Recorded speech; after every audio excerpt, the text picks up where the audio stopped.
NCS에 대한 진실한 이야기를 들려주실 분 소개해드리겠습니다. 네. 한국산업인력공단의 김진실 단장님 모셔볼게요. 어서 오세요.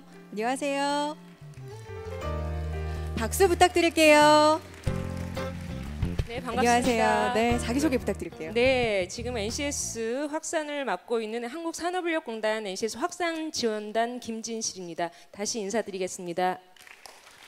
그래요. 네. 저희가 시간이 많이 지체가 됐으니까 네. 짧게나마 우리 질문 하나씩 드려보면 NCS에 대해서 조금 알아보는 그런 네, 시간을 네. 가져보죠. 그래요. 네, 제가 먼저 드릴게요. 현재 네. 한국산업인력공단 비롯해서 상반기 많이 좀 실시를 했지만 네. 사실 하반기가 좀 절정이 되지 않을까 이런 생각이 들거든요. 네. 현재 NCS 진행 상황이 어때요?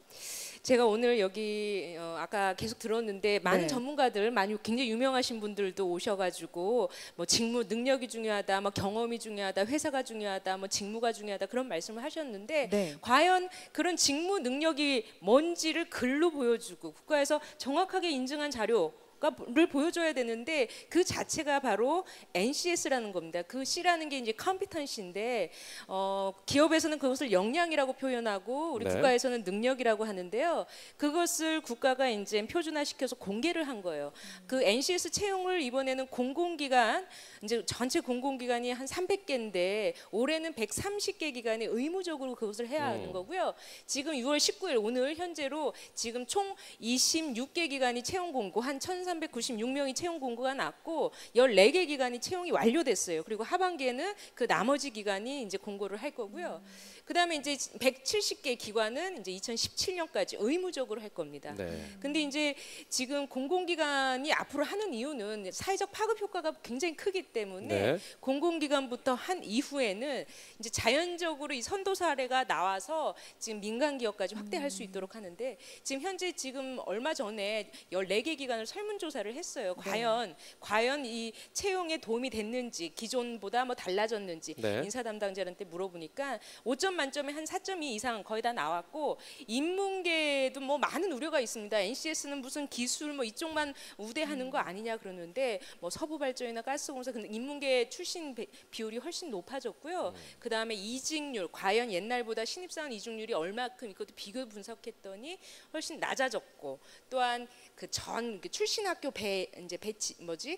출신 학교 분포율도 이제 저희들이 분석을 했는데 과연 근데 사실은 이 부분은 우리가 그 변이를 통지를 못했어요. 저희들이 우리 공공기관 지방 이전 때문에 출신 학교가 늘었는지 아니면 네. NCS 채용 때문에 늘었는지는 아직 분석이 안 됐지만 확실히 옛날보다는 출신 학교 범위가 늘었습니다. 그리고 직무 시간, 그러니까 신입사원 교육 시간도 줄어들었고 그래서 긍정적으로 굉장히 시그널이 지금 나오기 때문에 처음에 만약에 이렇게 제도가 바뀌는 것은 사실 입시 제도 바뀌는 것처럼 굉장히 큰 변화인데 만약 그렇죠. 이게 문제가 있으면 벌써 뒤집어 놨을 네, 네. 수도 있어요. 굉장히 문제가 커질 수 있는데 점점 이게 확산되는 거는 그만큼 좀 체계화 시켰고 막연한 직무 능력, 막연한 경험 이게 아니라 국가 차원에서 공식적으로 보여주고 그거에 따라서 본인이 관심 있는 것을 한번 찾아봐라. 그래요. 거기에 관련된 것을 준비하라라고 하는 부분이기 때문에 그래요. 좀 도움이 되지 않을까 싶습니다. 좋습니다. 그러면 많은 취업 준비생들이 이런 생각을 하고 있습니다. NCS 또 하나의 스펙 싸움이 되는 게 아니냐. 네, 사실 그런 우려가 될 수도 있습니다. 네. 그렇죠. 이걸 따로 또 준비를 해야 되는 거 아니냐. 그러면 우리 취업 준비생들 입장에서는 굉장히 부담이 될 수밖에 없는데 네. 과연 NCS는 어떻게 준비를 해야 되는 거며 이게 또 NCS 학원이 등장하는 거 아니냐. 글쎄요. 뭐 그렇죠. 이런 예, 얘기도 요즘에 이런 굉장히 걱정을 많죠. 네. 하시는 분들이 많은데 그렇다면 NCS를 좀 준비할 수 있는 방법 뭐가 있을까요?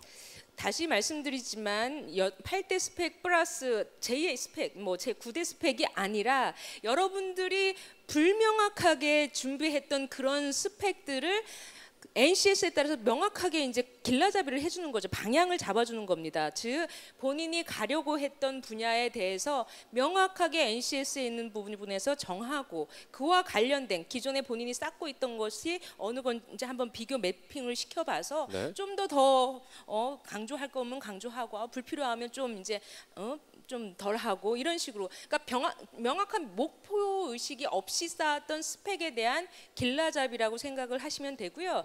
다시 말씀드리면 NCS 채용은 크게 프로세스는 기존하고 같습니다. 채용 공고, 그다음에 서류 전형, 필기, 면접 이런 기존의 프로세스는 같이 가지만 채용 공고가 기존에는 우리는 뭐 열정 있는 사람을 뭐 뽑습니다. 도전적인 사람을 뽑습니다. 명확하지가 않았어요. 무슨 일을 하는지. 그래서 막연하게 우리 지원자들이 나는 이 사람보다 더 능력 있어라고 스스로 증명할 수밖에 없는 이런 시스템이었는데, 이제 앞으로 NCS 채용은 채용 공고할 때부터 명확하게 우리 분야에서는 이런 일을 합니다. 필요한 지식은 이렇습니다. 필요한 기술은 이렇습니다. 태도는 이렇습니다. 이런 거를 보여주거든요. 그래서 여러분들 그와 관련된 채용 공고를 잘 보시고 필요한 지식, 과연 내가 관련된 교과목을 뭘 들었는지를 한번 보고, 그게 꼭 전공이 아니어도 돼요.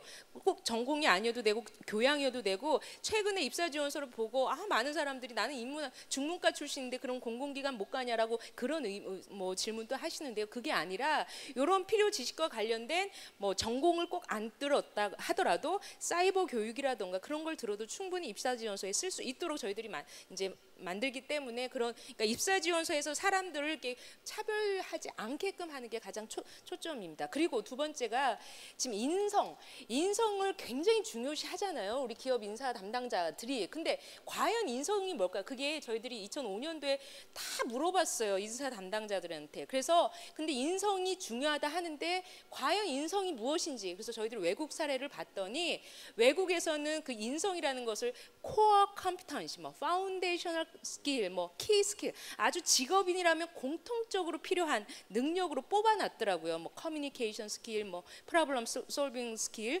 그래서 그것을 우리가 이제 10개 영역에 34개 영역으로 직업 기초 능력이라는 걸 뽑았습니다. 그것은 NCS 사이트에서 보시면 되고요. 근데 왜 이 기초냐, 가장 베이직 아니냐 이렇게 오해하시는 게 있어요. 이게 아주 수준이 낮은 기초 능력이 아니라 기본적인 능력이고 공통적인 능력이라는 거 확실하게 이해를 하시고 사이트에서 다운을 받아서 이제 공부를 하시면 되는데, 여기서 인적성 검사와 뭐가 다르냐 이게 궁금하실 겁니다.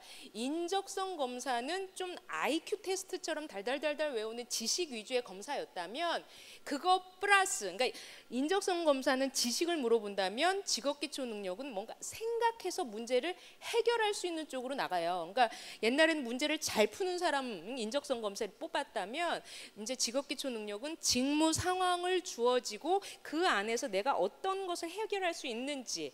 그러니까 기존의 인적성 검사가 아예 아니다는 아닙니다. 기존의 인적성 검사를 공부를 했다면 여기에다가 본인이 가고자 하는 기관의 홈페이지, 그러니까 즉 그 기관의 직무들을 좀 많이 접하는 그런 기회를 가지면 좋을 것 같아요. 본인이 어디를 가고 아까 뭐 CJ를 가고 싶다 그러면 CJ에서 어떤 일을 하는지를 조금 많이 보면 직무 상황을 나름 가늠할 수 있고, 그 상황과 같이 기존의 인적성 검사 공부했던 거를 이제 버무려서 해결할 수 있도록 준비를 하시면 될 것 같습니다. 그리고 이번에 또 바뀌는 것이 면접이 확실하게 바뀌는데요. 기존에는 면접관이 이 사람을 제대로 평가할 수 있는지에 대한 판단 근거가 전혀 없었지만, 앞으로는 NCS 굉장히 자세하게 준 것들이 있어요. 여러분들 한번 보시면 그것을 판단해서 면접 문항을 보고 면접관이 그 문항을 제대로 물어보는지도 판단할 수 있도록 하기 때문에, 그리고 여러분들이 어떻게 준비를 해야 하냐면 기존에 좀 이제 모의 정답, 모의 답 이런 거를 외우지 마시고요. 왜냐하면 면접관들이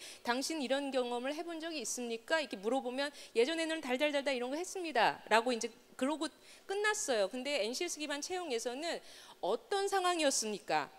어떤 역할이었습니까? 거기서 어떤 행동을 했습니까? 그래서 어떤 결과를 냈습니까? 이렇게 구조화 면접을 합니다. 상황, 그 미션, 그러니까 임무, 그 다음에 거기서 어떤 역할을 했고 행동을 했고, 그 다음에 리저트, 그러니까 결과가 어떤지. 그러니까 항상 여러분들이 그러니까 거짓말을 할 수 없다는 거죠. 실제 경험을 했기 때문에. 그래서 앞으로는 아까 직업기초 능력도 지식보다는 생각을 먼저 이제 물어보기 때문에 이제 사고력을 키우는 쪽으로 문제집을 외우는 게 아니라 신문을 많이 보고 독서량을 늘어서 사고할 수 있는 능력을 키우는 게 훨씬 도움이 될 것 같고요. 그다음에 이제 뭐 일기를 그때 본인이 했던 경험들을 조금 좀 정리를 하는, 그래서 내가 요 상황 이런 문제가 발생됐을 때 이런 상황이었는데 내가 이런 대안을 찾았고 이런 역할을 해서 결과는 이랬다라는 것을 조금 그 훈련을 하시면 나름 이제 그때 문제가 있을 때도 그런 면접관들이 질문을 했을 때도 당황하지 않고 대답할 수 있지 않을까 싶습니다. 네. 네, 그래요. 알겠습니다. NCS에 대해서 막연했던 것들 좀 시원해 주셨을 것 같습니다. 그리고 NCS 공식 사이트 있으니까요. 또 들어가셔서 공부해 보시면 좋을 것 같고요. 한국산업인력공단 김진실 단장님이었습니다. 고맙습니다. 네, 감사합니다. 감사합니다.